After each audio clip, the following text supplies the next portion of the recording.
Punjabi radio USA ਸੁਣ ਰਹੇ ਸਾਰੇ ਸਰੋਤਿਆਂ ਨੂੰ ਪਿਆਰ ਭਰੀ ਸਤਿ ਸ਼੍ਰੀ ਅਕਾਲ ਜੀ। ਸਰੋਤਿਓ ਲੈ ਕੇ ਹਾਜ਼ਰ ਹਾਂ ਜੀ ਪ੍ਰੋਗਰਾਮ ਖਬਰ ਤੇ ਨਜ਼ਰ ਪ੍ਰੋਗਰਾਮ ਦੇ ਵਿੱਚ ਸਾਡੇ ਨਾਲ ਜੁੜਦੇ ਨੇ ਜੀ ਬਲਤੇਜ ਪੰਨੂ ਜੀ ਅਤੇ ਸੁਣਾਉਂਦੇ ਨੇ ਸਾਨੂੰ ਪੰਜਾਬ ਤੋਂ ਭਾਰਤ ਤੋਂ ਖਬਰਾਂ। ਅਤੇ ਸਾਡੇ ਅੱਜ ਦੇ ਇਸ ਪ੍ਰੋਗਰਾਮ ਦੇ ਸਪੋਂਸਰ ਨੇ ਖਾਲਸਾ ਇੰਸ਼ੋਰੈਂਸ ਏਜੰਸੀ ਵਾਲੇ, ਨੰਬਰ 408 272 2500, ਗੁਰਦੀਪ ਸਿੰਘ ਬਿਰਦੀ ਜੀ ਕਲੋਵਿਸ ਤੋਂ, Ishanjeet Singh Kaloti Yuba City, Satnam Singh Shergill Selma ਤੋਂ, ਬਹਾਦਰ ਸਿੰਘ ਗਿੱਲ ਫਾਊਲਰ ਤੋਂ, Ranvir Singh Rana Bakersfield, Surinder Singh Chauhan Bakersfield, Satnam Singh Bakersfield, Sukhchain Singh Bakersfield ਅਤੇ Chicago pizza with a twist. ਇੱਥੇ ਹਰ ਤਰ੍ਹਾਂ ਦੇ veg non veg Indian style ਪੀਜ਼ੇ ਔਡਰ ਕਰ ਸਕਦੇ ਹੋ। ਇਹਨਾਂ ਦੀਆਂ ਸਵਾਦਿਸ਼ਟ ਪੀਜ਼ੇ ਲੈ ਸਕਦੇ ਹੋ ਜੀ। ਔਡਰ ਕਰਨ ਲਈ ਵਿਜ਼ਿਟ ਕਰੋ www.chicagopizzatwist.com, 10% ਆਫ। ਅਤੇ ਸਵਾਗਤ ਕਰਦੇ ਹਾਂ ਜੀ ਬਲਤੇਜ ਪੰਨੂ ਦਾ।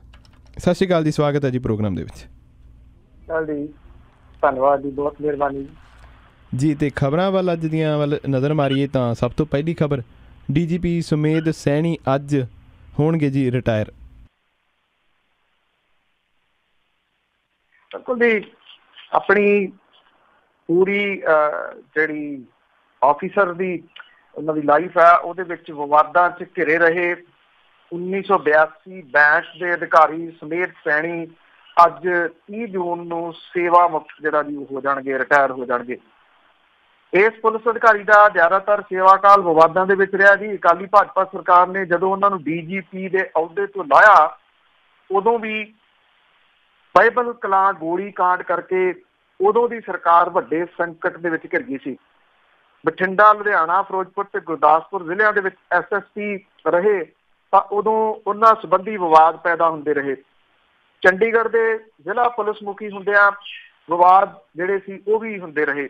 ਲੁਧਿਆਣੇ ਦੇ ਵਿੱਚ 2 ਸਕੇ ਭਰਾਵਾਂ ਦੇ ਲਾਪਤਾ ਹੋਣ ਦੇ ਮਾਮਲੇ ਦੀ CBI ਜਾਂਚ ਨੇ ਉਹਨਾਂ ਨੂੰ ਕਟਹਿਰੇ ਵਿੱਚ ਲਿਆ ਖੜਾ ਕੀਤਾ। ਇਹ ਮਾਮਲਾ ਅਜੇ ਵੀ ਨਵੀਂ ਦਿੱਲੀ ਦੀ ਇੱਕ ਅਦਾਲਤ ਦੇ ਵਿੱਚ ਚੱਲ ਰਿਹਾ। ਚੰਡੀਗੜ੍ਹ ਦੇ ਵਿੱਚ ਇੱਕ ਪੱਤਰਕਾਰ ਨੂੰ ਗ੍ਰਿਫਤਾਰ ਕਰਨ ਦੇ ਮਾਮਲੇ ਤੇ ਉਹਨਾਂ ਦਾ ਕੈਪਟਨ ਅਮਰਿੰਦਰ ਸਿੰਘ ਹੋਰਾਂ ਦੇ ਇਦੋਂ ਪਹਿਲੇ ਸਰਕਾਰ ਦੇ ਦੌਰਾਨ ਸਰਕਾਰ ਨਾਲ ਟਕਰਾਅ ਪੈਦਾ ਹੋਇਆ ਸੀ। ਸੁਮੇਧ ਸੈਣੀ ਹੋਰਾਂ ਦੇ ਵਿਜੀਲੈਂਸ ਮੁਖੀ ਹੁੰਦਿਆਂ ਕੈਪਟਨ ਅਮਰਿੰਦਰ ਸਿੰਘ ਤੇ ਭ੍ਰਿਸ਼ਟਾਚਾਰ ਤੇ ਸਰੋਤਾਂ ਤੋਂ ਜ਼ਿਆਦਾ ਜਾਇਦਾਦ ਬਣਾਉਣ ਦਾ ਕੇਸ ਵੀ ਦਰਜ ਹੋਇਆ। ਪ੍ਰਕਾਸ਼ ਸਿੰਘ ਬਾਦਲ ਹੋਰਾਂ ਨੇ 12 ਦੇ ਵਿੱਚ ਮੁੱਖ ਮੰਤਰੀ ਵੰਡ ਪਿੱਛੋਂ ਮਨੁੱਖੀ ਅਧਿਕਾਰਾਂ ਦੀਆਂ ਸ਼ਿਕਾਇਤਾਂ ਤੇ ਗੰਭੀਰ ਦੋਸ਼ ਜਿਹੜੇ ਲੱਗੇ ਸੀ ਉਹਨਾਂ ਨੂੰ ਅੱਖੋਂ ਪਰੋਖੇ ਕਰਕੇ ਸੁਮੇਧ ਸੈਣੀ ਹੋਰਾਂ ਨੂੰ ਪੰਜਾਬ ਪੁਲਿਸ ਦਾ ਮੁਖੀ ਥਾਪਿਆ। 15 ਦੇ ਵਿੱਚ ਰਾਤੋਂ ਰਾਤ ਸੁਮੇਧ ਸੈਣੀ ਨੂੰ DGP ਦੇ ਅਹੁਦੇ ਤੋਂ ਲਾਉਣਾ ਪਿਆ। ਜਦੋਂ ਫਰੀਦਕੋਟ ਜ਼ਿਲ੍ਹੇ ਦੇ ਬਰਗਾੜੀ ਦੇ ਵਿੱਚ ਗੁਰੂ ਗ੍ਰੰਥ ਸਾਹਿਬ ਦੀ ਬੇਅਦਬੀ ਦੇ ਖਿਲਾਫ ਪ੍ਰਦਰਸ਼ਨ ਕਰ ਰਹੇ ਲੋਕਾਂ ਦੇ ਉੱਤੇ ਬਾਈਬਲ ਕਲਾਂ ਪਿੰਡ ਦੇ ਵਿੱਚ ਪੁਲਿਸ ਨੇ ਗੋਲੀ ਚਲਾ ਕੇ 2 ਨੌਜਵਾਨਾਂ ਨੂੰ ਮਾਰ ਦਿੱਤਾ। ਅੰਮ੍ਰਿਤਸਰ ਦੇ ਵਿੱਚ ਆਪਣੀ ਧੀ ਦੀ ਪੱਟ ਬਚਾਉਂਦਿਆਂ ਜਦੋਂ ਇੱਕ ਥਾਣੇਦਾਰ ਅਕਾਲੀ ਦਲ ਦੇ ਆਗੂ ਦੀਆਂ ਗੋਲੀਆਂ ਦਾ ਸ਼ਿਕਾਰ ਬਣਿਆ ਤਾਂ ਦੀਨਾਨਗਰ ਪੁਲਿਸ ਥਾਣੇ ਤੇ ਅੱਤਵਾਦੀ ਹਮਲਾ ਹੋਇਆ। ਉਸ ਸਮੇਂ ਵੀ ਸੁਮੇਧ ਸੈਣੀ ਪੰਜਾਬ ਪੁਲਿਸ ਦੇ ਮੁਖੀ ਸੀ। ਪੰਜਾਬ ਦੇ ਕਾਲੇ ਦਿਨਾਂ ਦੇ ਦੌਰਾਨ ਸੁਮੇਧ ਸੈਣੀ ਹੋਰਾਂ ਦੇ ਉੱਤੇ ਮਨੁੱਖੀ ਅਧਿਕਾਰਾਂ ਦੀ ਉਲੰਘਣਾ ਦੇ ਗੰਭੀਰ ਦੋਸ਼ ਲੱਗੇ। ਉਹ ਗਰਮ ਦਲੀਆਂ ਦੀ ਹਿੱਟ ਲਿਸਟ ਤੇ ਸਮਝੇ ਜਾਂਦੇ ਔਰ Z+ ਸੁਰੱਖਿਆ ਉਹਨਾਂ ਨੂੰ ਜਿਹੜੀ ਆ ਜੀ ਉਹ ਦਿੱਤੀ ਹੋਈ ਆ। ਅੱਜ ਆਖਰੀ ਦਿਨ ਆ ਉਹਨਾਂ ਦਾ ਪੁਲਿਸ ਦੇ ਵਿੱਚ ਜੀ। ਤੇ ਚਿੱਟੇ ਖਿਲਾਫ ਕਾਲੇ ਹਫ਼ਤੇ ਦੀ ਸ਼ੁਰੂਆਤ ਕੱਲ੍ਹ ਤੋਂ। ਪਿਛਲੇ ਕੁਝ ਦਿਨਾਂ ਤੋਂ ਜਿਹੜਾ ਵੀ ਇਹਦੇ ਸੰਬੰਧੀ ਲੋਕਾਂ ਦੇ ਵਿੱਚ ਜਾਗਰੂਕਤਾ ਜਿਹੜੀ ਆ ਉਹ ਪੈਦਾ ਕੀਤੀ ਜਾ ਰਹੀ ਹੈ। ਜਿਹੜੀ ਇੱਕ ਪ੍ਰੈਸ ਕਾਨਫਰੰਸ ਚੰਡੀਗੜ੍ਹ ਦੇ ਵਿੱਚ ਹੋਈ ਉਹਦੇ ਵਿੱਚ ਪਿਛਲੇ ਦਿਨਾਂ ਦੇ ਵਿੱਚ ਇੱਕ ਵੀਡੀਓ ਦੇ ਰੂਪ ਦੇ ਵਿੱਚ ਜਿਹੜੀ ਮਾਂ ਕੀਰਨੇ ਪਾਉਂਦੀ ਸੀ ਉਹ ਤੇ ਮਰਨ ਵਾਲੇ ਮੁੰਡੇ ਦੇ ਪਿਓ ਨੂੰ ਜਿਹੜਾ ਸੀ ਉਹ ਪੇਸ਼ ਕੀਤਾ ਗਿਆ ਮੀਡੀਆ ਦੇ ਸਾਹਮਣੇ। ਇਸ ਮਾਂ ਨੇ ਆਪਣਾ ਦਰਦ ਜਿਹੜਾ ਸੀਗਾ ਉਹ ਸੁਣਾਇਆ ਕਿ ਉਹਦਾ ਪੁੱਤ ਤਾਂ ਤੁਰ ਗਿਆ, ਹੋਰ ਅੱਗੋਂ ਜਿਹੜੇ ਪੁੱਤ ਨੇ ਲੋਕਾਂ ਦੇ ਉਹਨੂੰ ਕਿਸੇ ਤਰੀਕੇ ਦੇ ਨਾਲ ਬਚਾ ਲਓ। ਹਾਲੀ ਭੁਪਿੰਦਰ ਹਾਕਮ ਸਿੰਘ ਹੋਰੀ, ਮਿੰਟੂ ਗੁਰਸਰੀਆ ਹਾਲਾਂਕਿ ਪ੍ਰੈਸ ਕਾਨਫਰੰਸ ਤਾਂ ਕੁਝ ਰੁਝੇਵਾਂ ਕਰਕੇ ਨਹੀਂ ਆਏ ਪਰ ਉਹ ਇਸ ਮੁਹਿੰਮ ਦਾ ਖਾਸ ਹਿੱਸਾ ਨੇ। ਸਰਦਾਰਾ ਸਿੰਘ ਜੌਹਲ ਹੋਰੀ ਜਿਹੜਾ ਇੱਕ ਬਹੁਤ ਵੱਡਾ ਨਾਮ ਹੈ, ਬਹੁਤ ਉੱਚ ਅਹੁਦਿਆਂ ਦੇ ਉੱਤੇ ਰਹੇ, ਉਹਨਾਂ ਦਾ ਇਸ ਮੁਹਿੰਮ ਦੇ ਨਾਲ ਆ ਜੁੜਨਾ ਔਰ ਕੱਲ੍ਹ ਉਚੇਚੇ ਤੌਰ ਦੇ ਉੱਤੇ ਪ੍ਰੈਸ ਕਾਨਫਰੰਸ ਦੇ ਵਿੱਚ ਪੇਸ਼ ਹੋਣਾ, ਇਹ ਇੱਕ ਮੁਹਿੰਮ ਦੇ ਵਾਸਤੇ ਉਹਨੂੰ ਹੁਲਾਰਾ ਕਿਹਾ ਜਾ ਸਕਦਾ ਹੈ। ਕੱਲ੍ਹ ਤੋਂ 1 ਤਰੀਕ ਤੋਂ ਲੈ ਕੇ 7 ਤਰੀਕ ਤੱਕ ਇੱਕ ਹਫ਼ਤਾ ਚਿੱਟੇ ਦੇ ਵਿਰੋਧ ਦੇ ਵਿੱਚ ਇਹ ਕਾਲਾ ਹਫ਼ਤਾ ਜਿਹੜਾ ਉਹ ਮਨਾਇਆ ਜਾਣਾ ਔਰ ਇਹਦੇ ਦੌਰਾਨ ਕੋਈ ਸੜਕਾਂ ਨਹੀਂ ਰੋਕਣੀਆਂ, ਕੋਈ ਟ੍ਰੇਨਾਂ ਨਹੀਂ ਰੋਕਣੀਆਂ, ਬਲਕਿ ਲੋਕਾਂ ਨੂੰ ਸੱਦਾ ਇਹ ਦਿੱਤਾ ਗਿਆ ਕਿ ਆਪੋ ਆਪਣੇ ਜਿਹੜੇ ਬਾਹਾਂ ਨੇ ਉਹਨਾਂ ਦੇ ਉੱਤੇ ਇੱਕ ਕਾਲੀ ਪੱਟੀ ਬੰਨੋ, ਤਾਂ ਕਿ ਆਪਣਾ ਰੋਸ ਜਿਹੜਾ ਉਹ ਜ਼ਾਹਰ ਕੀਤਾ ਜਾ ਸਕੇ ਕਿ ਪੰਜਾਬ ਦੇ ਵਿੱਚ ਹਰ ਰੋਜ਼ ਡਿੱਗ ਰਹੀਆਂ ਲਾਸ਼ਾਂ, ਜਿਹੜੇ ਇਹ ਕੋਈ ਕਹੀ ਜਾਂਦਾ ਕੈਮੀਕਲ ਨਸ਼ਾ, ਕੋਈ ਕੁਛ, ਉਹਨਾਂ ਨੂੰ ਕਿਸੇ ਤਰੀਕੇ ਦੇ ਨਾਲ ਰੋਕਿਆ ਜਾ ਸਕੇ। ਇਹ ਜਿਹੜਾ ਪਲੇਟਫਾਰਮ ਤਿਆਰ ਕੀਤਾ ਗਿਆ, ਇਹ ਇੱਕ ਬਿਲਕੁਲ ਗੈਰ ਸਿਆਸੀ ਜਿਹੜਾ ਪਲੇਟਫਾਰਮ ਹੈ।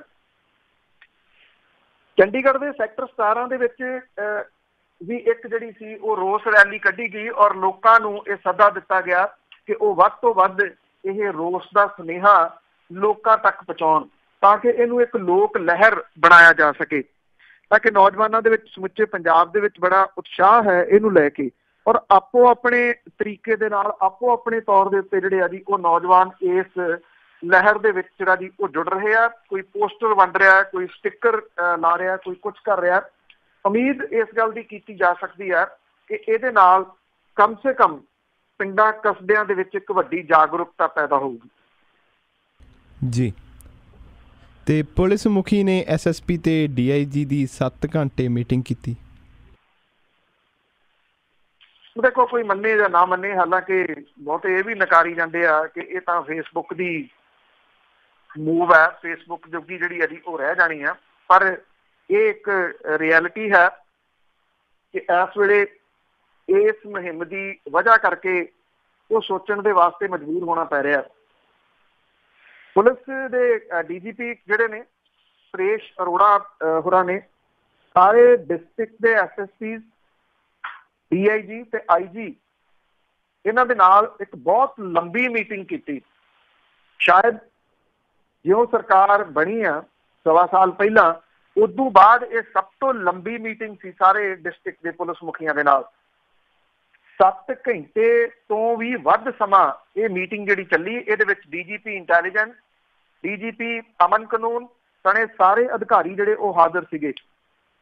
ਇਹਦੇ ਵਿੱਚ ਬੜਾ ਸਪਸ਼ਟ ਜਿਹੜਾ ਜੀ ਉਹ ਕਿਹਾ ਗਿਆ ਕਿ ਕੋਈ ਢਿੱਲ ਮੱਠ ਨਸ਼ਿਆਂ ਦੇ ਮਾਮਲੇ ਦੇ ਵਿੱਚ ਪੁਲਿਸ ਨਾ ਵਰਤੇ। ਇਹ ਆਖਿਆ ਗਿਆ ਕਿ ਡਰੱਗ ਸਮਗਲਰਾਂ ਤੇ ਹੋਰ ਅਪਰਾਧੀਆਂ ਦੀਆਂ ਕਾਰਵਾਈਆਂ ਨੂੰ ਜੇ ਠੱਲ ਨਹੀਂ ਪੈਂਦੀ ਤਾਂ ਇਹਦੇ ਵਾਸਤੇ ਥਾਣਾ ਮੁਖੀ ਤੇ ਡਿਸਟ੍ਰਿਕਟ ਮੁਖੀ ਜਿਹੜੇ ਉਹ ਚੌਕੀ ਇੰਚਾਰਜ ਤੇ ਐਸਐਸਪੀ ਉਹ ਜ਼ਿੰਮੇਵਾਰ ਹੋਣਗੇ, ਔਰ ਉਹਨਾਂ ਦੀ ਜ਼ਿੰਮੇਵਾਰੀ ਜਿਹੜੀ ਹੈ ਜੀ ਉਹ ਤੈਅ ਕੀਤੀ ਗਈ। ਅਚਾਨਕ ਜਿਹੜੀ ਸੱਦੀ ਗਈ ਇਹ ਮੀਟਿੰਗ ਸਵੇਰੇ 11 ਵਜੇ ਸ਼ੁਰੂ ਹੋਈ, ਸ਼ਾਮ 6 ਵਜੇ ਤੋਂ ਬਾਅਦ ਜਾ ਕੇ ਇਹ ਮੀਟਿੰਗ ਜਿਹੜੀ ਸੀ ਉਹ ਖਤਮ ਹੋਈ। ਇਹ ਆਖਿਆ ਗਿਆ ਕਿ ਕਈ ਘੰਟਿਆਂ ਤੱਕ ਇਹਦੇ ਵਿੱਚ ਨਸ਼ਿਆਂ ਦਾ ਮੁੱਦਾ ਹੀ ਜ਼ਿਆਦਾ ਜਿਹੜਾ ਜੀ ਉਹ ਵਿਚਾਰਿਆ ਗਿਆ। ਡੀਜੀਪੀ ਸਾਹਿਬ ਦਾ ਇਹ ਕਹਿਣਾ ਹੈ ਕਿ ਅੱਗੇ ਵਧਣ ਦੇ ਵਾਸਤੇ ਪੁਲਿਸ ਨੇ ਰਾਹ ਜਿਹੜਾ ਉਹ ਲੱਭ ਲਿਆ। ਜਿਹੜੇ ਐਸਐਸਪੀ ਨੇ ਭਾਵੇਂ ਮੀਡੀਆ ਰਿਪੋਰਟਾਂ ਨਾਲੋਂ ਵੱਖਰੇ ਅੰਕੜੇ ਪੇਸ਼ ਕੀਤੇ, ਪਰ ਤਾਂ ਵੀ ਇਹ ਆਖਿਆ ਕਿ ਸਮੱਸਿਆ ਜਿਹੜੀ ਹੈ ਜੀ ਉਹ ਗੰਭੀਰ ਬਣੀ ਹੋਈ ਆ। ਮੁੱਖ ਮੰਤਰੀ ਹੋਰਾਂ ਦੇ ਵੱਲੋਂ ਬਣਾਈ ਗਈ ਜਿਹੜੀ ਐਸਟੀਐਫ ਸੀਗੀ ਉਹ ਇਸ ਮੀਟਿੰਗ ਦੇ ਵਿੱਚ ਸ਼ਾਮਲ ਨਹੀਂ ਹੋਈ। ਇਹ ਆਪਣੇ ਆਪ ਦੇ ਵਿੱਚ ਇੱਕ ਬਹੁਤ ਵੱਡਾ ਜਿਹੜਾ ਜੀ ਉਹ ਸਵਾਲ ਹੈ। ਦੱਸਿਆ ਇਹ ਗਿਆ ਕਿ ਡੀਜੀਪੀ ਸਾਹਿਬ ਨੇ ਸਾਫ਼ ਲਫ਼ਜ਼ਾਂ ਦੇ ਵਿੱਚ ਕਿਹਾ ਕਿ ਨਸ਼ਿਆਂ ਨੂੰ ਠੱਲ ਨਾ ਪੈਣ ਲਈ ਫੀਲਡ ਅਫਸਰਾਂ ਦੀ ਸਿੱਧੀ ਜ਼ਿੰਮੇਵਾਰੀ ਜਿਹੜੀ ਹੈ ਜੀ ਉਹ ਮੰਨੀ ਜਾਊਗੀ। ਹੁਣ ਦੇਖਣਾ ਇਹ ਆ ਕਿ ਸੀਨੀਅਰ ਆਫੀਸਰਸ ਦੇ ਵੱਲੋਂ ਮਿਲੀਆਂ ਸਪਸ਼ਟ ਹਦਾਇਤਾਂ ਤੋਂ ਬਾਅਦ ਕਹਾਣੀ ਜਿਹੜੀ ਹੈ ਜੀ ਉਹ ਕਿਸ ਪਾਸੇ ਵੱਲ ਨੂੰ ਜਾਂਦੀ ਹੈ, ਕਿ ਇਹਦੇ ਵਿੱਚ ਕੋਈ ਵੱਡੀ ਕਾਰਵਾਈ ਹੁੰਦੀ ਹੈ ਜਾਂ ਨਹੀਂ। ਕਿਉਂਕਿ ਜਿਹੜਾ ਕਾਲਾ ਹਫ਼ਤਾ ਮਨਾਇਆ ਜਾ ਰਿਹਾ ਉਹਦੇ ਵਿੱਚ ਵੀ ਇੱਕ ਗੱਲ ਜਿਹੜੀ ਜ਼ੋਰ ਦੇ ਕੇ ਕਹੀ ਜਾ ਰਹੀ ਹੈ ਕਿ ਗ੍ਰਾਮ 2-2 ਗ੍ਰਾਮ ਵਾਲੇ ਫੜ ਕੇ ਅੰਦਰ ਨਾ ਦੇ ਦਿਓ। ਉਹ ਤਾਂ ਪਹਿਲਾਂ ਹੀ ਦਿਮਾਗੀ ਤੌਰ ਦੇ ਉੱਤੇ ਪਰੇਸ਼ਾਨ ਲੋਕ ਨੇ, ਇਸ ਕਰਕੇ ਉਹ ਨਸ਼ੇ ਦੀ ਲੱਤ ਦੇ ਵਿੱਚ ਲੱਗੇ ਆ। ਨਸ਼ੇ ਦੀ ਲੱਤ ਦੇ ਵਿੱਚ ਲੱਗੇ ਲੋਕਾਂ ਨੂੰ ਫੜ ਕੇ ਅੰਦਰ ਦੇਣਾ ਤਸਕਰਾਂ ਨੂੰ ਕਿਸੇ ਵੀ ਹਾਲਤ ਦੇ ਵਿੱਚ ਠੱਲ ਨਹੀਂ ਪਾ ਸਕੂਗਾ। ਹੁਣ ਅਗਲੇ ਕੁਝ ਦਿਨਾਂ ਦੇ ਦੌਰਾਨ, ਅਗਲੇ ਕੁਝ ਘੰਟਿਆਂ ਦੇ ਦੌਰਾਨ ਉਮੀਦ ਹੈ ਇਸ ਗੱਲ ਦੀ ਕਿ ਪੰਜਾਬ ਦੇ ਵਿੱਚ ਕੋਈ ਕਾਰਵਾਈ ਜਿਹੜੀ ਆ ਉਹ ਹੋਊਗੀ। ਜੀ, ਤੇ ਔਰਤਾਂ ਵੱਡੀ ਗਿਣਤੀ ਦੇ ਵਿੱਚ ਨਸ਼ਿਆਂ ਦਾ ਸ਼ਿਕਾਰ ਹੋ ਰਹੀਆਂ ਪੰਜਾਬ ਦੇ ਵਿੱਚ।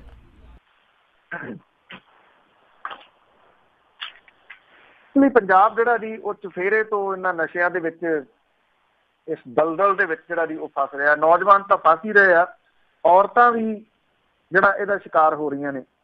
ਨਸ਼ਾ ਛੁਡਾਊ ਸੈਂਟਰਾਂ ਦੇ ਵਿੱਚ ਔਰਤਾਂ ਦੀ ਗਿਣਤੀ ਲਗਾਤਾਰ ਵਧ ਰਹੀ ਹੈ। ਹੈਰਾਨੀਜਨਕ ਗੱਲ ਹੈ, ਪਵਿੱਤਰ ਧਰਤੀ ਤਖਤ ਦਮਦਮਾ ਸਾਹਿਬ ਵਿਖੇ ਚੱਲਦੇ ਨਸ਼ਾ ਛੁਡਾਊ ਸੈਂਟਰ ਦੇ ਵਿੱਚ ਬਾਕੀ ਕੇਂਦਰਾਂ ਦੇ ਮੁਕਾਬਲੇ ਜ਼ਿਆਦਾ ਔਰਤਾਂ ਜਾਂ ਲੜਕੀਆਂ ਜਿਹੜੀਆਂ ਉਹ ਨਸ਼ਾ ਛੱਡਣ ਦੇ ਵਾਸਤੇ ਆਈਆਂ ਨੇ।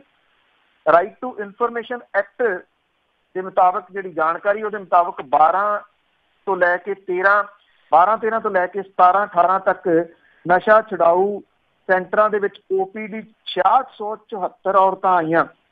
6 ਵਰਿਆਂ ਦੇ ਦੌਰਾਨ ਨਸ਼ਾ ਛੱਡਣ ਲਈ 198 ਔਰਤਾਂ ਦਾਖਲ ਹੋਈਆਂ। ਤਲਵੰਡੀ ਸਾਬੋ ਦੇ ਖੇਤਰ ਦੇ ਵਿੱਚ 12-13 ਦੇ ਵਿੱਚ 2761, 14-15 ਚ 2274 ਔਰਤਾਂ OPD ਦੇ ਵਿੱਚ ਆਈਆਂ, ਜਦੋਂ ਕਿ ਇਹਨਾਂ 2 ਸਾਲਾਂ ਦੇ ਵਿੱਚ 67 ਔਰਤਾਂ ਨਸ਼ਾ ਛੱਡਣ ਦੇ ਵਾਸਤੇ ਦਾਖਲ ਹੋਈਆਂ। ਇਹ ਸਰਕਾਰੀ ਅੰਕੜੇ ਆ ਜਿਹੜੇ ਕਹਿੰਦੇ ਆ ਕਿ ਬਠਿੰਡੇ ਦੇ ਸਿਵਲ ਹਸਪੀਟਲ ਦੇ ਵਿੱਚ ਨਸ਼ਾ ਛੁਡਾਊ ਸੈਂਟਰ ਦੇ ਵਿੱਚ 2.5 ਸਾਲਾਂ ਦੇ ਦੌਰਾਨ 190 ਔਰਤਾਂ ਨਸ਼ਾ ਛੱਡਣ ਵਾਸਤੇ OPD 'ਚ ਪਹੁੰਚੀਆਂ, ਜਦੋਂ ਕਿ 37 ਔਰਤਾਂ ਨਸ਼ਾ ਛੱਡਣ ਲਈ ਨਸ਼ਾ ਛੁਡਾਊ ਸੈਂਟਰ ਦੇ ਵਿੱਚ ਦਾਖਲ ਹੋਈਆਂ। ਬਠਿੰਡੇ ਦੇ ਇੱਕ ਪਿੰਡ ਦੀ 20 ਸਾਲਾਂ ਦੀ ਲੜਕੀ ਆਪਣੇ ਦੋਸਤ ਲੜਕੇ ਦੀ ਸੰਗਤ ਦੇ ਵਿੱਚ ਚਿੱਟਾ ਲੈਣ ਲੱਗ ਪਈ। ਮਾਪਿਆਂ ਨੇ ਲੜਕੀ ਨੂੰ ਬੇਦਖਲ ਕਰਤਾ। ਜਦੋਂ ਉਹ ਗਰਭਵਤੀ ਹੋ ਗਈ ਤਾਂ ਲੜਕਾ ਫਰਾਰ ਹੋ ਗਿਆ। ਪੁਲਿਸ ਨੇ ਲੜਕੀ ਨੂੰ ਹਸਪੀਟਲ ਦੇ ਵਿੱਚ ਦਾਖਲ ਕਰਾਇਆ। ਇੱਕ ਪਤੀ ਪਤਨੀ ਵੀ ਚਿੱਟਾ ਛੱਡਣ ਦੇ ਵਾਸਤੇ ਹਸਪੀਟਲ ਆਏ। ਬਠਿੰਡਾ ਸ਼ਹਿਰ ਦੀਆਂ 3 ਕੁੜੀਆਂ ਨੇ ਚਿੱਟਾ ਛੱਡਣ ਲਈ ਹਸਪੀਟਲ ਤੱਕ ਪਹੁੰਚ ਕੀਤੀ। ਇਹ ਸਾਰੇ ਅੰਕੜੇ ਸਰਕਾਰੀ ਅੰਕੜੇ ਨੇ, ਭਾਵ ਕਿ ਨਕਾਰੇ ਨਹੀਂ ਜਾ ਸਕਦੇ ਜੀ।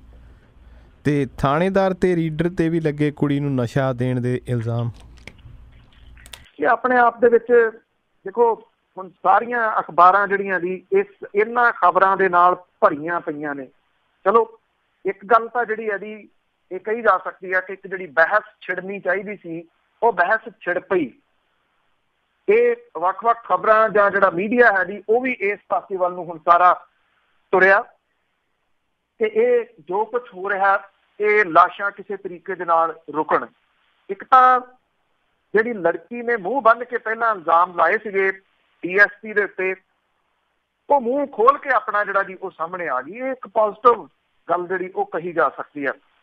ਸਿਮਰਜੀਤ ਸਿੰਘ ਬੈਂਸ ਹੋਰਾਂ ਨੇ, ਜਿਹੜੇ ਲੋਕ ਇਨਸਾਫ ਪਾਰਟੀ ਦੇ ਨੇ, ਉਹਨਾਂ ਨੇ ਇਸ ਲੜਕੀ ਨੂੰ ਇੱਕ ਵਾਰੀ ਫੇਰ ਮੀਡੀਆ ਦੇ ਸਾਹਮਣੇ ਪੇਸ਼ ਕੀਤਾ। ਕੁੜੀ ਨੇ ਕਿਹਾ ਕਿ ਮੈਂ ਮੂੰਹ ਕਿਉਂ ਢਕਾਂ, ਮੂੰਹ ਤਾਂ ਉਹ ਢਕਣ ਜਿਹੜੇ ਬੱਚਿਆਂ ਨੂੰ ਨਸ਼ੇ ਦੇ ਉੱਤੇ ਲਾ ਰਹੇ ਆ। ਇਸ ਲੜਕੀ ਨੇ ਇਹ ਗੱਲ ਆਖੀ ਕਿ ਉਹ ਨਸ਼ਾ ਛੁਡਾਊ ਮੁਹਿੰਮ ਦੇ ਵਿੱਚ ਜਿਹੜਾ ਜੀ ਉਹ ਕੁੱਦੂਗੀ ਔਰ ਲੋਕਾਂ ਨੂੰ ਨਸ਼ੇ ਛੱਡਣ ਦੇ ਵਾਸਤੇ ਪ੍ਰੇਰੂਗੀ। ਉਧਰ ਇੱਕ ਹੋਰ ਕੁੜੀ ਨੇ ਪੰਜਾਬ ਪੁਲਿਸ ਦੇ ਥਾਣੇਦਾਰ ਬਲਵੀਰ ਸਿੰਘ ਤੇ ਰੀਡਰ ਇੰਦਰਜੀਤ ਸਿੰਘ ਦੇ ਉੱਤੇ ਇਹ ਦੋਸ਼ ਲਾਏ ਕਿ ਇਹਨਾਂ ਦੋਨਾਂ ਨੇ ਉਹਨੂੰ ਨਸ਼ੇ ਦੇ ਵਿੱਚ ਪਾਇਆ। ਐਕਚੁਅਲੀ ਇਹ ਜਿਹੜੀ ਪੀੜਤਾ ਸੀ ਇਹਨੇ ਇੱਕ ਵੀਡੀਓ ਬਣਾ ਕੇ ਛੱਡ ਦਿੱਤੀ ਔਰ ਇੰਨੀ ਤੇਜ਼ੀ ਦੇ ਨਾਲ ਇਹ ਵੀਡੀਓ ਜਿਹੜੀ ਸੀ ਉਹ ਵਾਇਰਲ ਹੋਈ ਕਿ ਪੁਲਿਸ ਨੂੰ ਵਕਤ ਪੈ ਗਿਆ। ਵੱਖ-ਵੱਖ TV ਚੈਨਲਾਂ ਦੇ ਉੱਤੇ ਇਹ ਵੀਡੀਓ ਜਿਹੜੀ ਸੀ ਉਹ ਚੱਲਣ ਲੱਗੀ। ਇਹਦੇ 'ਚ ਇੰਦਰਜੀਤ ਜਿਹੜਾ ਰੀਡਰ ਆ ਉਹ ਇਸ ਲੜਕੀ ਦੇ ਨਾਲ ਨਸ਼ਾ ਕਰਦਾ ਵਿਖਾਇਆ ਗਿਆ। ਇਹ ਵੀਡੀਓ ਇੰਨੀ ਤੇਜ਼ੀ ਦੇ ਨਾਲ ਜਿਹੜੀ ਜੀ ਉਹ ਇੱਕ ਦੂਜੇ ਤੋਂ ਅੱਗੇ ਪਹੁੰਚਣੀ ਸ਼ੁਰੂ ਹੋਈ ਕਿ ਪੁਲਿਸ ਕਮਿਸ਼ਨਰੇਟ ਜਿਹੜੇ ਸੀ ਉਹਨੂੰ ਹੱਥਾਂ ਪੈਰਾਂ ਦੀ ਪੈ ਗਈ ਔਰ ਆਪਣਾ ਪੱਖ ਜਿਹੜਾ ਸੀ ਉਹ ਸ਼ਾਮ ਹੁੰਦਿਆਂ ਇਸ ਪੁਲਿਸ ਕਮਿਸ਼ਨਰੇਟ ਨੂੰ ਰੱਖਣਾ ਪਿਆ। ਪੁਲਿਸ ਕਮਿਸ਼ਨਰ PK ਸਿਨਹਾ ਹੋਰੀ ਕਹਿੰਦੇ ਨੇ ਕਿ ਇਹ ਲੜਕੀ ਦੇ ਰੀਡਰ ਇੰਦਰਜੀਤ ਨਾਲ ਪੁਰਾਣੇ ਸੰਬੰਧ ਨੇ। ਉਹਨਾਂ ਨੇ ਇਸ ਗੱਲ ਦੀ ਪੁਸ਼ਟੀ ਕੀਤੀ ਕਿ ਜਿਹੜਾ ਵੀਡੀਓ ਉਹਨਾਂ ਨੇ ਵੇਖੀ ਆ ਉਹਦੇ 'ਚ ਇੰਦਰਜੀਤ ਨਸ਼ਾ ਲੈ ਰਿਹਾ। ਉਹਨਾਂ ਨੇ ਇਹ ਵੀ ਗੱਲ ਕਹੀ ਕਿ ਇੰਦਰਜੀਤ ਪਹਿਲਾਂ ਹੀ ਇਸ ਮਾਮਲੇ ਦੇ ਵਿੱਚ ਮੁਅੱਤਲ ਹੈ ਤੇ ਹੁਣ ਜਿਹੜਾ ਮਾਮਲਾ ਨਸ਼ੇ ਲੈਣ ਬਾਰੇ ਸਾਹਮਣੇ ਆਇਆ ਇਹਦੀ ਜਾਂਚ ਕੀਤੀ ਜਾਊਗੀ। ਪਰ ਇਸ ਵੀਡੀਓ ਦੇ ਆਧਾਰ ਦੇ ਉੱਤੇ ਨਹੀਂ, ਉਹਨਾਂ ਕਿਹਾ ਕਿ ਲੜਕੀ ਦੇ ਨਵੇਂ ਸਿਰੇ ਤੋਂ ਬਿਆਨ ਜਿਹੜੇ ਆ ਜੀ ਉਹ ਲਏ ਜਾਣਗੇ। ਪੁਲਿਸ ਕਮਿਸ਼ਨਰ ਜਿਹੜੇ ਉਹ ਵੀ ਕਹਿੰਦੇ ਆ ਕਿ ਲੜਕੀ ਨੇ ਪਹਿਲਾਂ ਦੋਸ਼ ਲਾਏ ਸੀ ਕਿ ਇੰਦਰਜੀਤ ਉਹਨੂੰ ਵਿਆਹ ਦਾ ਝਾਂਸਾ ਦੇ ਕੇ ਉਹਦੇ ਨਾਲ ਜ਼ਬਰ ਜਨਾਹ ਕਰਦਾ ਰਿਹਾ। ਹੁਣ ਜਦੋਂ ਇਹ ਵੀਡੀਓ ਜਿਹੜੀ ਹੈ ਜੀ ਉਹ ਸਾਹਮਣੇ ਆ ਗਈ ਆ ਤੇ ਇਹਦੇ ਨਾਲ ਪੁਲਿਸ ਨੂੰ ਜਵਾਬ ਦੇਣਾ ਔਖਾ ਹੋ ਗਿਆ ਜੀ। ਤੇ ਡਰੱਗ ਨਾਲ ਮਰੇ ਨੌਜਵਾਨਾਂ ਦੇ ਮਾਪਿਆਂ ਨੇ ਮੁੱਖ ਮੰਤਰੀ ਕੋਲ ਦੁਹਾਈ ਪਾਈ। ਦੁਹਾਈਆਂ ਤਾਂ ਪਹਿਲਾਂ ਦੀਆਂ ਵੀ ਜਿਹੜੀਆਂ ਦੀ ਉਹ ਪੈ ਰਹੀਆਂ ਨੇ, ਪਰ ਇਹ ਮਾਪੇ ਅਸਲ ਦੇ ਵਿੱਚ ਜਿਹੜੀ ਸਮੱਸਿਆ ਆ ਉਹ ਖੜੀ ਇੱਥੋਂ ਆ, ਇਹ ਮਾਪੇ ਮੂਹਰੇ ਨਹੀਂ ਆਉਂਦੇ। ਭਾਵ ਕਿ ਦੱਸਦੇ ਨਹੀਂ, ਸਾਇਲੈਂਟ ਹਾਰਟ ਅਟੈਕ ਹੋ ਗਿਆ ਜਾਂ ਸਾਡਾ ਮੁੰਡਾ ਤਾਂ ਕਰਦਾ ਹੀ ਨਹੀਂ ਨਸ਼ਾ, ਇਸ ਤਰ੍ਹਾਂ ਦੀਆਂ ਗੱਲਾਂ ਜਿਹੜੀਆਂ ਉਹ ਕਰਦੇ ਰਹੇ। ਪਰ ਇੱਕ ਚੇਂਜ ਆਈ ਆ ਪਿਛਲੇ ਕੁਝ ਹਫ਼ਤਿਆਂ ਦੇ ਦੌਰਾਨ, ਇਹ ਮਾਪੇ ਮੂਹਰੇ ਆਉਣ ਲੱਗੇ ਆ, ਜਿਹਦੇ ਨਾਲ ਇੱਕ ਆਸ ਬੱਝੀ ਆ। ਜਿਵੇਂ ਸਿਆਣੇ ਕਹਿੰਦੇ ਕਿ ਮੁਸੀਬਤ ਹੋਵੇ ਤੇ ਕੋਠੇ ਤੇ ਚੜ੍ਹ ਕੇ ਰੌਲਾ ਪਾਉਣਾ ਚਾਹੀਦਾ, ਜੇ ਇਹ ਮਾਪੇ ਰੌਲਾ ਪਾਉਣ ਲੱਗੇ ਆ ਤਾਂ ਇਹਦੇ ਨਾਲ ਇੱਕ ਪੋਜ਼ਿਟਿਵ ਜਿਹੜੀ ਗੱਲ ਇਹ ਸ਼ੁਰੂ ਹੋਈ ਆ ਕਿ ਸੱਚ ਸਾਹਮਣੇ ਆਉਣ ਲੱਗਾ ਕਿ ਨੌਜਵਾਨਾਂ ਦੇ ਹਾਲਾਤ ਕੀ ਨੇ। ਗੁਰਦਾਸਪੁਰ ਡਿਸਟ੍ਰਿਕਟ ਦੇ ਕਲਾਨੌਰ ਦੇ ਦੋਸਤਪੁਰ ਪਿੰਡ ਦੇ ਵਿੱਚ ਓਵਰਡੋਜ਼ ਦੇ ਨਾਲ ਮਰੇ ਨੌਜਵਾਨ ਚਰਨਜੀਤ ਸਿੰਘ ਦੀ ਮਾਂ ਤੇ ਰਿਸ਼ਤੇਦਾਰਾਂ ਨੇ ਕਾਂਗਰਸ ਸਰਕਾਰ ਨੂੰ ਅਪੀਲ ਕੀਤੀ ਹੈ ਕਿ ਹੁਣ ਹੋਰ ਮਾਵਾਂ ਦੇ ਪੁੱਤਾਂ ਤੇ ਭੈਣਾਂ ਤੇ ਭਰਾਵਾਂ ਨੂੰ ਨਸ਼ਿਆਂ ਦੀ ਦਲਦਲ ਚੋਂ ਕੱਢਣ ਲਈ ਉਪਰਾਲੇ ਕੀਤੇ ਜਾਣ ਤੇ ਸੱਥਰ ਰੋਕੇ ਜਾਣ। ਉਹਨਾਂ ਇਹ ਵੀ ਕਿਹਾ ਕਿ ਉਹਨਾਂ ਦੇ ਕਸਬੇ ਕਲਾਨੌਰ ਦੇ ਵਿੱਚ ਸ਼ਰੇਆਮ ਨਸ਼ਾ ਵਿਕ ਰਿਹਾ। ਵੱਖ-ਵੱਖ ਰਾਜਨੀਤਿਕ ਪਾਰਟੀਆਂ ਤੇ ਸਮਾਜਿਕ ਜਥੇਬੰਦੀਆਂ ਨੇ ਨਸ਼ੀਲੇ ਪਦਾਰਥਾਂ ਤੇ ਕਾਬੂ ਪਾਉਣ ਲਈ ਜਾਗਰੂਕਤਾ ਲਹਿਰ ਖੜੀ ਕਰਨ ਦਾ ਸੱਦਾ ਦਿੰਦਿਆਂ ਇਹਨਾਂ ਨੇ ਕੈਪਟਨ ਸਰਕਾਰ ਨੂੰ ਇਹ ਕਿਹਾ ਕਿ ਵੱਡੇ ਮਗਰਮੱਛਾਂ ਦੇ ਵਿਰੁੱਧ ਕਾਰਵਾਈ ਕੀਤੀ ਜਾਵੇ, ਇਦੋਂ ਬਿਨਾਂ ਨਸ਼ਿਆਂ ਨੂੰ ਰੋਕਣਾ ਸੰਭਵ ਨਹੀਂ ਹੈ। ਇਹਦੇ ਨਾਲ ਨਸ਼ਾ ਰੋਕੂ ਦਵਾਈਆਂ ਨੂੰ ਪਾਣੀ ਵਿੱਚ ਮਿਲਾ ਕੇ ਟੀਕੇ ਲਾਉਣ ਨਾਲ ਮੌਤਾਂ ਹੋਣ ਦੇ ਮਾਮਲੇ ਵੀ ਸਾਹਮਣੇ ਆਏ। ਪਿਛਲੀਆਂ ਵਿਧਾਨ ਸਭਾ ਚੋਣਾਂ ਦੇ ਵਿੱਚ ਸੂਬੇ ਦੇ ਲੋਕਾਂ ਨੂੰ ਨਸ਼ਿਆਂ ਤੋਂ ਛੁਟਕਾਰਾ ਦਿਵਾਉਣ ਲਈ ਵਾਅਦਾ ਕੀਤਾ ਗਿਆ ਸੀ। ਕੈਪਟਨ ਅਮਰਿੰਦਰ ਸਿੰਘ ਹੋਰਾਂ ਦੇ ਵੱਲੋਂ ਗੁਟਕਾ ਫੜ ਕੇ 4 ਹਫ਼ਤਿਆਂ ਦੇ ਅੰਦਰ ਨਸ਼ੇ ਨੂੰ ਖਤਮ ਕਰਨ ਦਾ ਦਾਅਵਾ ਤੇ ਪ੍ਰਣ ਜਿਹੜਾ ਜੀ ਉਹ ਕੀਤਾ ਗਿਆ ਸੀ। ਪਰ ਸਰਕਾਰ ਨੂੰ ਸੱਤਾ ਦੇ ਵਿੱਚ ਆਇਆ 15 ਮਹੀਨਿਆਂ ਤੋਂ ਵੱਧ ਦਾ ਸਮਾਂ ਹੋ ਗਿਆ। ਇਸ ਅਰਸੇ ਦੇ ਵਿੱਚ ਸਰਕਾਰ ਦੇ ਦਬਕੇ ਨਾਲ ਇੱਕ ਵਾਰੀ ਨਸ਼ਿਆਂ ਨੂੰ ਠੱਲ ਪੈ ਗਈ ਸੀ, ਪਰ ਮੁੜ ਕੇ ਨਸ਼ਿਆਂ ਦੀ ਸਪਲਾਈ ਉਸੇ ਹੀ ਤਰੀਕੇ ਦੇ ਨਾਲ ਸ਼ੁਰੂ ਹੋ ਗਈ। ਕਾਂਗਰਸ ਦੇ 40 ਵਿਧਾਇਕਾਂ ਨੇ ਮੁੱਖ ਮੰਤਰੀ ਨੂੰ ਨਸ਼ਿਆਂ ਦੇ ਮੁੱਦੇ ਤੇ ਇੱਕ ਚਿੱਠੀ ਵੀ ਦਿੱਤੀ ਸੀ ਕਿ ਨਸ਼ਿਆਂ ਨੂੰ ਠੱਲ ਪਾਉਣ ਲਈ ਵੱਡੇ ਨਸ਼ਾ ਤਸਕਰਾਂ ਦੇ ਖਿਲਾਫ ਕਾਰਵਾਈ ਕੀਤੀ ਜਾਵੇ। ਉਹ ਚਿੱਠੀ ਕਿੱਥੇ ਗਈ ਅੱਜ ਤੱਕ ਕਿਸੇ ਨੂੰ ਨਹੀਂ ਪਤਾ। ਜਿਹੜੇ ਵਿਧਾਇਕ ਨੇ ਉਹਨਾਂ ਨੂੰ ਨਹੀਂ ਪਤਾ ਕਿ ਇਸ ਚਿੱਠੀ ਦਾ ਕੀ ਬਣਿਆ। ਕੈਮਿਸਟਾਂ ਤੋਂ ਇਸ ਕਿਸਮ ਦੀਆਂ ਦਵਾਈਆਂ ਮਿਲ ਰਹੀਆਂ ਜਿਹਦੇ ਨਾਲ ਨੌਜਵਾਨ ਨਪੁੰਸਕ ਹੋ ਰਿਹਾ। ਹਰੇਕ ਮਹੀਨੇ ਵੱਡੀ ਗਿਣਤੀ ਦੇ ਵਿੱਚ ਤਲਾਕ ਦੇ ਮਾਮਲੇ ਜਿਹੜੇ ਜੀ ਉਹ ਸਾਹਮਣੇ ਆ ਰਹੇ ਆ। ਇਸ ਮਾਮਲੇ ਦੇ ਉੱਤੇ ਇਹ ਜਿਹੜੇ ਮਾਪੇ ਆ ਉਹ ਇਹ ਕਹਿੰਦੇ ਆ ਕਿ ਸਰਕਾਰ ਬੋਲੇ, ਨਹੀਂ ਤਾਂ ਪੰਜਾਬ ਰੁੜ ਗਿਆ ਜੀ। ਤੇ ਜੁਲਾਈ ਦੇ ਵਿੱਚ ਅਦਾਲਤਾਂ ਦੇ 3 ਅਹਿਮ ਫੈਸਲਿਆਂ ਤੇ ਸਭ ਦੀਆਂ ਨਿਗਾਹਾਂ। ਸੁਪਰੀਮ ਕੋਰਟ ਦੇ ਵਿੱਚ 6 ਹਫ਼ਤਿਆਂ ਦੀਆਂ ਛੁੱਟੀਆਂ ਖਤਮ ਹੋਣ ਜਾ ਰਹੀਆਂ ਨੇ। ਅਗਲੇ ਹਫ਼ਤੇ ਤੋਂ ਕੰਮ ਫੇਰ ਸ਼ੁਰੂ ਹੋਊਗਾ। ਜੁਲਾਈ ਦੇ ਵਿੱਚ 3 ਵੱਡੇ ਕੇਸਾਂ ਦੇ ਉੱਤੇ ਫੈਸਲਾ ਆ ਸਕਦਾ ਹੈ। ਪਹਿਲਾ ਮਾਮਲਾ ਅਯੁੱਧਿਆ ਦਾ। ਅਦਾਲਤ ਨੇ ਤੈਅ ਕਰਨਾ ਕੇਸ ਦੀ ਸੁਣਵਾਈ 3 ਜੱਜਾਂ ਦੇ ਬੈਂਚ ਕਰੂਗਾ ਜਾਂ 5 ਜੱਜਾਂ ਦਾ ਬੈਂਚ। ਦੂਜਾ ਮਾਮਲਾ ਦਿੱਲੀ ਦਾ। ਸੁਪਰੀਮ ਕੋਰਟ ਨੇ ਤੈਅ ਕਰਨਾ ਕਿ ਅਸਲ ਦੇ ਵਿੱਚ ਦਿੱਲੀ ਦਾ ਸੁਪਰਵਾਸ ਕੌਣ ਹੈ, ਦਿੱਲੀ ਸਰਕਾਰ ਜਾਂ ਲੈਫਟੀਨੈਂਟ ਗਵਰਨਰ। ਤੀਜਾ ਮਾਮਲਾ ਆਧਾਰ ਦਾ ਹੈ। ਇਹਦੇ ਸਰਕਾਰੀ ਯੋਜਨਾਵਾਂ ਦੇ ਉੱਤੇ ਆਧਾਰ ਲਿੰਕ ਕੀਤਾ ਜਾ ਸਕਦਾ ਹੈ ਜਾਂ ਨਹੀਂ। ਅਯੁੱਧਿਆ ਮਾਮਲੇ ਦੇ ਵਿੱਚ ਸੁਪਰੀਮ ਕੋਰਟ 'ਚ 11 ਅਗਸਤ 17 ਨੂੰ ਸੁਣਵਾਈ ਸ਼ੁਰੂ ਹੋਈ ਸੀ। ਵੱਖੋ ਵੱਖਰੀਆਂ ਭਾਸ਼ਾਵਾਂ ਤੇ ਦਸਤਾਵੇਜ਼ਾਂ ਦਾ ਜਿਹੜਾ ਤਰਜਮਾ ਕਰਕੇ 6 ਮਹੀਨੇ ਤੋਂ ਮਾਮਲਾ ਲਟਕਦਾ ਆ ਰਿਹਾ। 8 ਫਰਵਰੀ ਨੂੰ ਸੁਣਵਾਈ ਸ਼ੁਰੂ ਹੋਈ। ਮੁਸਲਿਮ ਪੱਖ ਨੇ 3 ਦੀ ਬਜਾਏ 5 ਜੱਜਾਂ ਦੇ ਸੰਵਿਧਾਨਕ ਬੈਂਚ ਦੀ ਮੰਗ ਜਿਹੜੀ ਸੀ ਉਹ ਕੀਤੀ। 1 ਦਰਜਨ ਸੁਣਵਾਈਆਂ ਹੋ ਚੁੱਕੀਆਂ ਨੇ। 5 ਜੁਲਾਈ ਨੂੰ ਸੁਣਵਾਈ ਹੈ ਹੁਣ ਅਗਲੀ। ਉਸ ਦਿਨ ਇਸ ਮਾਮਲੇ 'ਚ ਫੈਸਲਾ ਆ ਸਕਦਾ। 3 ਜੱਜ ਸੁਣਵਾਈ ਕਰਨਗੇ ਜਾਂ 5। ਆਧਾਰ ਕਾਰਡ। ਇਸ ਮਾਮਲੇ ਦੇ ਉੱਤੇ ਚੀਫ ਜਸਟਿਸ ਦੀਪਕ ਮਿਸ਼ਰਾ ਹੋਰਾਂ ਦੀ ਅਗਵਾਈ ਵਾਲੇ 5 ਜੱਜਾਂ ਦੇ ਬੈਂਚ ਨੇ 17 ਜਨਵਰੀ ਨੂੰ ਸੁਣਵਾਈ ਸ਼ੁਰੂ ਕੀਤੀ ਸੀ। 4 ਮਹੀਨੇ 38 ਦਿਨ 130 ਘੰਟੇ ਮੈਰਾਥਨ ਸੁਣਵਾਈ ਤੋਂ ਬਾਅਦ 10 ਮਈ ਨੂੰ ਫੈਸਲਾ ਸੁਰੱਖਿਅਤ ਰੱਖ ਲਿਆ ਗਿਆ। ਇਤਿਹਾਸ ਦੀ ਦੂਸਰੀ ਸਭ ਤੋਂ ਲੰਬੀ ਚੱਲਣ ਵਾਲੀ ਸੁਣਵਾਈ ਹੈ ਇਹ। ਪਹਿਲਾ ਮਾਮਲਾ ਕੇਸ਼ਵਾਨੰਦ ਭਾਰਤੀ ਦਾ ਜਿਹੜਾ ਕਿ 68 ਦਿਨ ਚੱਲਿਆ ਸੀ। ਉਮੀਦ ਹੈ ਸੁਪਰੀਮ ਕੋਰਟ ਇਸੇ ਮਹੀਨੇ ਇਹਦੇ ਉੱਤੇ ਫੈਸਲਾ ਸੁਣਾ ਦੂ। ਦਿੱਲੀ ਦਾ ਬੌਸ ਕੌਣ ਹੈ, ਚੁਣੀ ਹੋਈ ਸਰਕਾਰ ਜਾਂ ਉਪ ਰਾਜਪਾਲ। ਸੁਪਰੀਮ ਕੋਰਟ ਦੇ ਚੀਫ ਜਸਟਿਸ ਦੀ ਅਗਵਾਈ ਵਾਲੇ ਬੈਂਚ ਦੇ ਉੱਤੇ 2 ਨਵੰਬਰ 'ਚ ਮਾਮਲੇ ਦੀ ਸੁਣਵਾਈ ਸ਼ੁਰੂ ਹੋਈ ਸੀ। 15 ਸੁਣਵਾਈਆਂ ਦੇ ਵਿੱਚ ਪੂਰੇ ਮਾਮਲੇ ਨੂੰ ਸੁਣਨ ਤੋਂ ਬਾਅਦ 6 ਦਸੰਬਰ 17 ਨੂੰ ਆਪਣਾ ਫੈਸਲਾ ਸੁਰੱਖਿਅਤ ਰੱਖ ਲਿਆ ਸੀ। ਉਮੀਦ ਹੈ ਜੁਲਾਈ ਦੇ ਮਹੀਨੇ ਇਸ ਸੰਬੰਧੀ ਜਿਹੜਾ ਜੀ ਉਹ ਫੈਸਲਾ ਅਦਾਲਤ ਸੁਣਵਾਊ ਜੀ। ਤੇ ਸਵਿਸ ਬੈਂਕ ਤੇ ਭਾਰਤੀਆਂ ਦੇ ਵੱਧਦੇ ਪੈਸਿਆਂ ਤੇ ਕੇਂਦਰ ਦੀ ਸਰਕਾਰ ਘਿਰੀ। ਜਿਹੜਾ ਪਿਛਲੇ ਦਿਨਾਂ ਦੇ ਵਿੱਚ ਇਹ ਰਿਪੋਰਟਾਂ ਸਾਹਮਣੇ ਆਈਆਂ ਕਿ ਜਿਹੜੇ ਸਵਿਸ ਬੈਂਕ ਦੇ ਵਿੱਚ 1.5 ਗੁਣਾ ਪੈਸਾ ਵੱਧ ਗਿਆ ਭਾਰਤੀਆਂ ਦਾ। ਜਿੱਥੇ ਸਰਕਾਰ ਨੇ 14 ਦੇ ਵਿੱਚ ਸਰਕਾਰ ਬਣਾਉਣ ਤੋਂ ਪਹਿਲਾਂ ਆਖਿਆ ਸੀ ਕਿ ਕਾਲਾ ਧਨ ਵਾਪਸ ਲਿਆਵਾਂਗੇ, ਇਹ ਉਲਟ ਹੋ ਗਿਆ। ਇੱਧਰੋਂ ਜਿਹੜਾ ਜੀ ਉਹ ਜਾਣਾ ਸ਼ੁਰੂ ਹੋ ਗਿਆ। ਚੁਫੇਰਿਓਂ ਵਿਰੋਧੀ ਧਿਰਾਂ ਨੇ ਸਰਕਾਰ ਨੂੰ ਘੇਰਨ ਦੇ ਯਤਨ ਕੀਤੇ ਆ।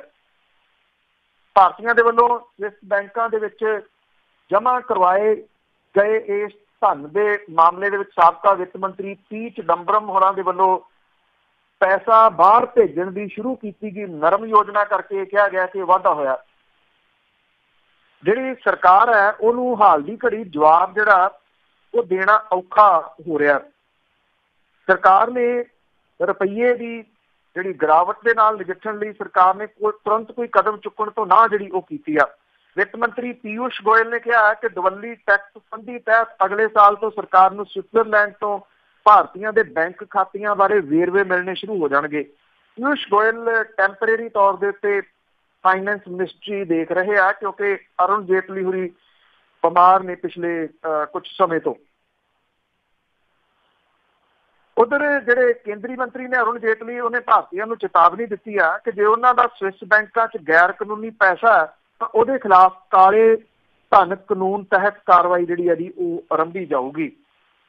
ਉਹਨਾਂ ਨੇ ਇੱਕ ਬਲੌਗ ਦੇ ਵਿੱਚ ਜਿਹੜੀ ਹੈ ਜੀ ਇਹ ਗੱਲ ਲਿਖੀ ਆ ਕਿ ਖਬਰ ਨਸ਼ਰ ਹੋਣ ਤੋਂ ਬਾਅਦ ਸਰਕਾਰ ਦੇ ਕਾਲੇ ਧਨ ਸੰਬੰਧੀ ਚੁੱਕੇ ਗਏ ਕਦਮਾਂ ਦੇ ਉੱਪਰ ਸਵਾਲ ਜਿਹੜੇ ਉੱਠਣੇ ਸ਼ੁਰੂ ਹੋ ਗਏ ਨੇ। ਉਹਨਾਂ ਨੇ ਕਿਹਾ ਕਿ ਸਰਕਾਰ ਇਸ ਮਾਮਲੇ ਦੇ ਉੱਤੇ ਸਖਤੀ ਜਿਹੜੀ ਹੈ ਜੀ ਉਹ ਕਰੂਗੀ। ਕੀ ਕਰੂਗੀ ਇਹ ਨਹੀਂ ਪਤਾ ਜੀ। ਤੇ ਬਹੁਤ ਬਹੁਤ ਧੰਨਵਾਦ ਕਰਦੇ ਹਾਂ ਜੀ ਤੁਹਾਡਾ ਸਾਡੇ ਨਾਲ ਜੁੜਨ ਲਈ ਅੱਜ ਦੇ ਇਸ ਖਬਰਾਂ ਦੇ ਬੁਲੇਟਿਨ ਦੇ ਵਿੱਚ। ਮਿਹਰਬਾਨੀ, ਥੈਂਕ ਯੂ ਜੀ। ਤੇ ਸਰੋਤਿਓ ਇਹ ਸੀਗਾ ਪ੍ਰੋਗਰਾਮ ਖਬਰ ਤੇ ਨਜ਼ਰ। ਸਾਡੇ ਨਾਲ ਜੁੜਦੇ ਨੇ ਬਲਤੇਜ ਪੰਨੂ ਜੀ, ਦੱਸਦੇ ਨੇ ਭਾਰਤ ਤੋਂ ਪੰਜਾਬ ਤੋਂ ਖਬਰਾਂ। ਤੇ ਮਿਲਾਂਗੇ ਜੀ ਅਗਲੇ ਬੁਲੇਟਿਨ ਦੇ ਵਿੱਚ। ਤਦ ਤੱਕ ਲਈ ਸਤਿ ਸ਼੍ਰੀ ਅਕਾਲ। ਸੁਣਦੇ ਰਹੋ ਜੀ ਪੰਜਾਬੀ ਰੇਡੀਓ USA।